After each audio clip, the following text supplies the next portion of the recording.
자, 그러면은 오늘은 이제 두 번째 이야기입니다. 금리와 주가, 저가의 동침인데 아마 금리와 국채금리, 물가와 국채금리에서도 머리가 아팠을 것 같아요. 근데 이제 두 번째 이야기는 조금 더 쉬울 수는 있어요. 이제 금리와 주가는 사실 결론부터 이미 나와 있습니다. 결론은 금리와 주가는 저가의 동침입니다. 반대 방향이에요. 그러니까 금리가 내려가면 주가는 올라가고 금리가 올라가면 주가는 내려갑니다. 근데 이걸 우리가 쉽게 이야기하는데 이걸 더 쉽게 한번 풀어볼까요? 아마 여러분들이 이 영상을 함께 하시면서 여러분들의 자녀가, 초등학생 자녀가, 유치원생 자녀가 학교에서 선생님이 저 같은 사람이 이렇게 이야기했습니다. 금리와 주가는 반대 방향이야. 그러면 도대체 여러분은 어떻게 설명하겠습니까? 내가 아는 것과 아는 것을 설명하는 건 생각보다 어려운 거거든요.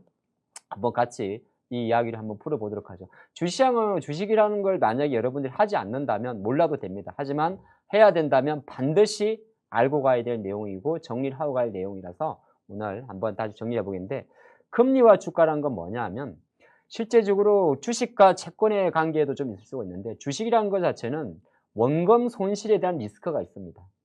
그래서 이자가 없어요. 그러니까 쉽게 말해서 주식에는 금리가 없는 겁니다. 그게 주식의 장점이죠. 대신 채권이란 거는 원금 확보에 대한 매력이 있습니다. 원금 보존. 그래서 거기서 금리라는 걸 준 거죠. 그럼 이 단어를 한 가지 합치게 되면 금리가 올라가게 되면 주식보다는 채권이 매력적인 거고 금리가 내려가게 되면 채권보다는 주식이 매력적인 거죠. 근데 여기서 우리 앞 시간에 잠깐 다뤄본 대로 물가와 금리에서 금리가 너무 빠르게 올라가게 되면 오히려 채권 가격마저 폭락을 하게 됩니다. 이게 항상 채권 시장이라는 건 안정성, 주시장성, 변동성 그럽니다.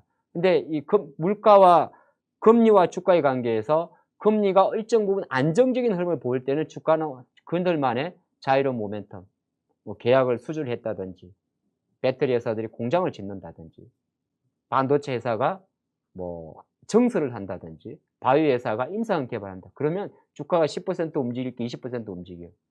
그런데 금리의 속도가 생각보다 빨리 움직이게 되면 원래 기본적으로는 금리와 주가가 반대면서 금리가 빨리 움직이는 경우에 천천히 움직이는 경우에는 주식이 약하고 그 자금이 채권 시장으로 가서 안정적인 마진을 노리는데 금리의 속도가 너무 빨라 버리면은 이 상관관계, 여기에 상관관계마저 깨져 버립니다. 이걸 바로 혼돈이라고 그러면서 양 시장이 같이 죽어버리는 거죠. 이게 23년도 하반기 9월, 10월 달에 진행되고 있는 장의 현장입니다. 그럼 돌고 돌아서 지금 현재의 글로벌 증시가 왜 이렇게 민감한지 다시 한번 G20 국가의 기준금리의 표를 한번 보도록 하겠습니다. 일본은 마이너스 0.1입니다. 참 신기하죠. 어떻게 마이너스 0.1? 이 뭐 똑같은 이야기인데요. 은행에 저금하지 말라는 이야기입니다. 저금하면 손해라는. 예, 자 그리고 스위스 같은 경우는 참 보면 1.75죠. 야, 스위스가 1.75네? 도대체 이 사람들은 뭐 하는 사람들이야? 그럼 스위스도 은행에 돈 넣지 말라는 이야기죠. 예, 금리가 낮단 말은 은행에 저축을 하는 순간 손해입니다. 그렇죠?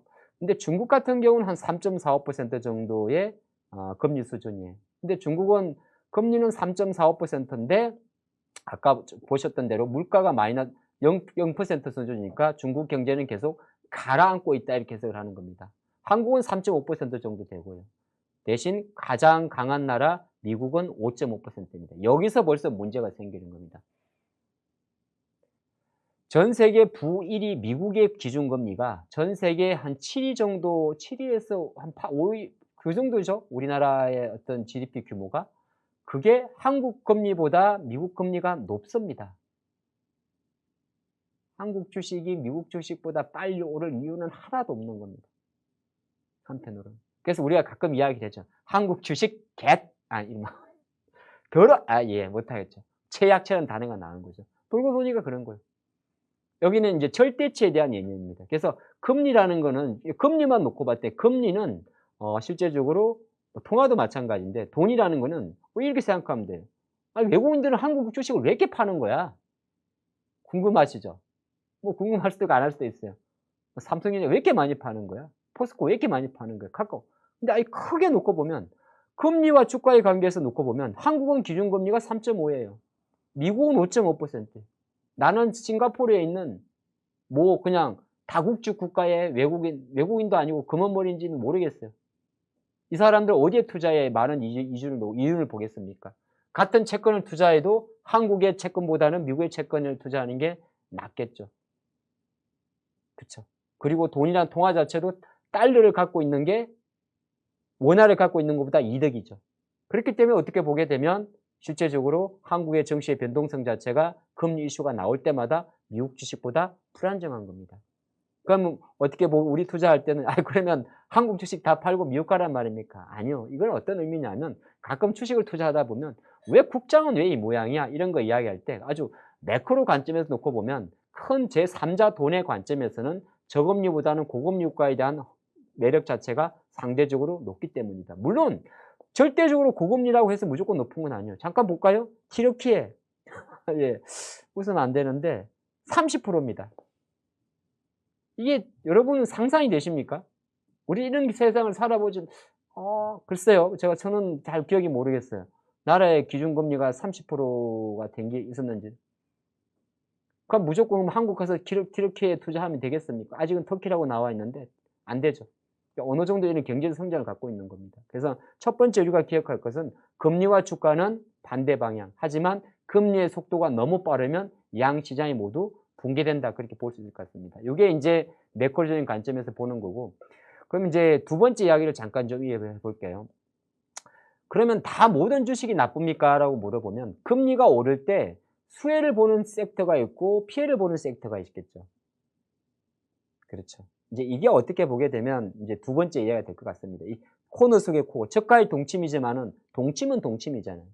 적이지만은 등을 돌리고 자더라도. 그럼 수혜를 보는 섹터 같은 경우 어떤 섹터냐면, 자, 첫 번째는 그런 섹터죠. 기업들은 결정적으로 우리가 주가를 투자할 때는 기업들이 실적이 잘 내야 되는 거고, 실적이 아무리 잘 내도 이자 보상 배율이라는 게 있어요. 이자 보상 배율. 회사가 번 돈으로 어느 정도 이자를 감당할 수 있는가? 우리가 그런 말 하잖아요. 아파트가 있어요. 야, 너 아파트 있어? 벌써? 근데 아유, 그 은행 대출이야. 그러면 그 친구가 그럽니다. 부채도 능력이야. 그런 말을 하죠.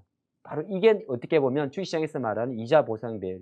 네가 아파트를 대출을 은행에서 매덕을 끼고 샀지만은 내가 제3자인 내가 관점에서 보니까 네가 은행의 대출을 감내할 수 있을 정도의 수익이 나는구나. 이렇게 해석을 하는 거예요. 그렇기 때문에 그렇게 놓고 볼 때는 시장에서는 금리가 오를 때는 어떤 기업들, 이자 보상 배율이 높은 기업들이 어느 정도 안정적인 주가 흐름을 보입니다. 대표적인 게 뭐가 있을까요? 금융주들이죠. 예, 여러분 잘 아시는 금융주들입니다.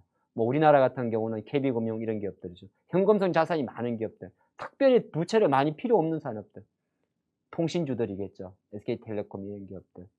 뭐 이런 기업들은 사실 설비 투자라는 게 많이 하죠. 망 딱 세팅되면 그냥 가만히 앉아서 우리가 열심히 카카오톡하고 유튜브 보면 트래픽 올라가서 무제한 요금제 받으면 되는 거죠.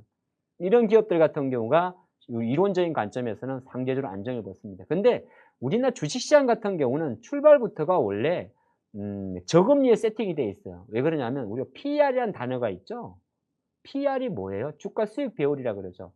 이 기업이 앞으로 이익이 얼마인데 몇 배 이하 하잖아. 여기에는 어떤 게 받침이 되어 있냐면 이런 이자 보상 배율보다 훨씬 높은 어떤 그 모멘텀, 쉽게 말해서 내가 100억 벌어서 50억 이자 내는데 적당하니까 50억 남는다는 이 안정적인 그림, 금융주나 통신주에 대한 매력보다는 주시장 자체는 야 100억 벌어서 50억 이자 냈으니까 난 잘했다가 아니라 50억 이자를 내더라도 500억, 1000억을 버는 회사, 이게 나의 주식 투자의 모멘텀이거든요. 주식의 출발점은 대부분 그렇게 출발합니다.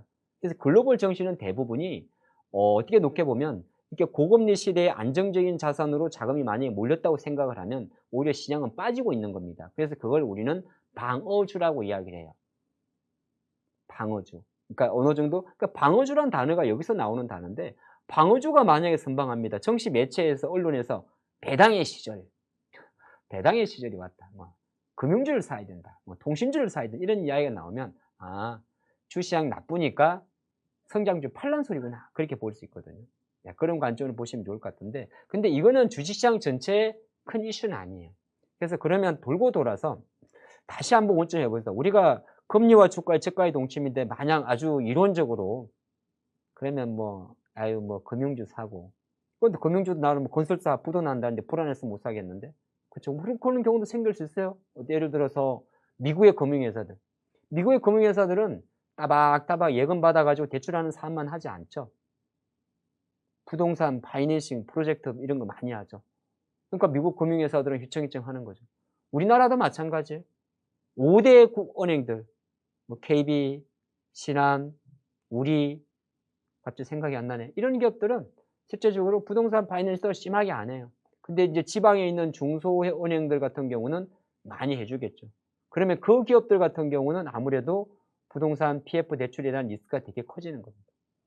근데 이런 같은 경우는 이제 너무 우리가 이론적인 관점이니까 한편으로 놓고 보면 금리는 어느 정도 속도를 갖고 장기화됐을 경우에는 이게 성장주, 뭐 배터리든 반도체에 대해서는 좀 부정지을 수가 있고요.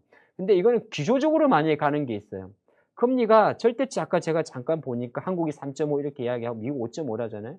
어느 정도 멈춰버리면, 멈춘다는 게 뭐냐 하면 금리가 계속 올라간, 아주 빠르게 올라갈 때는 우리 22년도 정시에서 본 것처럼 정시도 아주 빠르게 쭉 빠집니다. 근데 쭉 올라가다가 멈춘다는 속도를 보이죠. 올해 같은 경우가 그랬어요. 왜 6월 달까지 23년도 정시가 상고가 나왔느냐.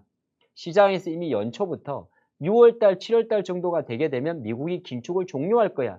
종료할 거야라는 기대감 때문에 오히려 금융주라든지 방어주 이래 베팅이 들어온 게 아니고 2차 전지, 배터리, AI에 집중적 매수가 들어왔죠. 근데 알게 모르게 6월 달이 지나면서 가을로 넘으면서 이미 3, 4개월 동안 그쪽이 다 빠졌습니다. 뭐 여기에 뭐 그런 게 있을 수 있죠. 부차적인 설명이 있을 수가 있어요. 뭐 리튬 가격이 내려갔다. 전기차 안 팔린다. 반도체 언제 바닥일지 모른대. 근데 그거는 제가 바라볼 때는 아주 미시적인 거예요. 6월 이후부터 가을로 넘어오면서 미국이 긴축을 종료할 줄 알았는데 조금부터 다시 이런 느낌을 주니까 시장에서는 올해 우리가 연초에 느껴왔던 종료할 거야 생각하고 오히려 금융주를 팔고 한번 잘 리뷰해 보세요. 올해 상반기 때 금융주는 다 내리깎고 하고 있어요. 금융주를 팔고 성장주에 팍 베팅을 했는데 6월 달에 지나면서 호키시한 동결을 했단 말이에요. 동결을 하긴 했는데 이상한 거야. 그러다 보니까 어떻게 보면 하반기로 접어들면서 어떤 현상이 나와버리느냐. 다시 원점으로 와버린 거죠. 어떤 현상? 22년도 정시가 진행되고 있는 겁니다. 그럼 앞으로 어떤 과정을 거치면 시장은 좀 하반기 연말에 좋아지고 내년까지 좋아질까요? 그거는 똑같습니다. 다시 시장에서 불어올 수 있는 인상은 하긴 할 건데 이게 마지막이야. 그 시그널이죠. 이제 다시 그 매듭으로 온 거예요. 그러면 6개월의 사이클, 1월 달부터 6개월, 그럼 6월 달부터 9월 달까지의 사이클. 그러니까 남아있는 4분기, 10월 달, 11월 달, 12월 달에 우리는 그 시그널을 아마 확인하게 될 겁니다. 여러분들이 앞으로 장을 보실 때 바로 그거예요. 장이 자꾸 내려가고 종목이 내려가니까 그거 바라보면서 야, 이거 어디가 바닥이야? 이것도 중요하죠. 고점들이 많이 뜨니까. 근데 이거를 바꿀 수 있는 하나의 트리거는 우리가 올해 23년도 글로벌 정시가 기술주 우위로, 집중적 기술주 우위로, 미국은 7개 종목, 한국은 딱 2개의 섹터, 어떻게 보면 1개의 섹터, 여러 가지 섹터가 됐어요. 성장 유지 올라갔다 흐름 자체가 다시 돌아서기 위해서는 시장에서 바라볼 수 있는 단 하나의 시그널, 바로 물가 지표에 대한 믿음. 그리고 그러니까 믿음이란 건 뭐냐 하면 다시 이제 절대치가 3% 초반으로 떨어진다. 지금 미국의 물가가 3.7까지 올라갔잖아요. 다시 3%로 떨어진다. 그렇게 되게 되면 시장은 자연스럽게 12월 달 연말에 해서 내년도 같은 경우는 안정 속에서 이제는 밸런스를 맞춰가겠죠. 어떤 밸런스? 고물가란 이슈 속에서 일정 부분의 고물가에 대한 수혜주, 그러니까 이자 보상 비율이 높고 안정적인 실적을 보이는 섹터가 어느 정도 구심점을 잡고, 그리고 상반기처럼 아예 그냥 쏠렸던 성장주 같은 게 쏠려는 힘은 분산되겠죠. 그러니까 쉽게 말해서 23년도, 24년도로 넘어가면 23년도 상반기에 보여줬던 집중적인 배터리, AI, 로봇 그렇게는 안 돼요. 어떻게 될까? 이제 그 힘이 쫙 분산되는 거죠. 그러면 이제 골고루 밸런스를 먹고 다시 제가 볼 때는 원칙으로 돌아갈 것 같습니다. 돌고 돌아서 금리와 주가는 저가의 동침 반대 방향이라는 그 관점으로. 근데 여기서 한 가지 우리가 이 영상이 한 번만 하고 끝내면 안 되니까 한 가지 바라볼 것은 그 물가에 꺾이는 속도의 변곡점이에요. 그 속도의 변곡점이 어쩌면 지금 이 영상은 23년도 10월 6일 날 함께하고 있는데 어쩌면 10월 중순에 그 변곡점을 줄 수도 있습니다. 그 첫 번째 트리거가 10월 13일 날 발표될 9월 달 미국의 물가 지표죠. 아니면 11월 달에 발표될 10월 달 물가 지표. 어떻게 보면 이 두 달의 흐름 속에서 하반기와 내년의 증시가 나올 수가 있는데 여러분들이 확인해야 될 포인트는 절대치, 상대치 개념도 아니고 절대치면 상관없습니다. 헤드라인 CPI를 이야기하는 미국의 물가 지표가 다시 3.7에서 3.6이든 5든 꺾이는 모습입니다. 그 하나면 아마 어느 정도 다시 질서 있는 체계적인 장으로 가지 않을까 생각을 해보겠습니다. 자, 오늘의 영상은 조금 내용이 어려웠는데요. 전반부에 다뤘던 물가와 국채금리, 후반부에 다루는 지금 물가와 주가에 대해서 한가함이 공감을 해보시고 또 향후에 투자하실 때 좋은 나침반이 됐으면 합니다. 다음 시간에 또 좋은 영상으로 함께 하겠습니다. 감사합니다.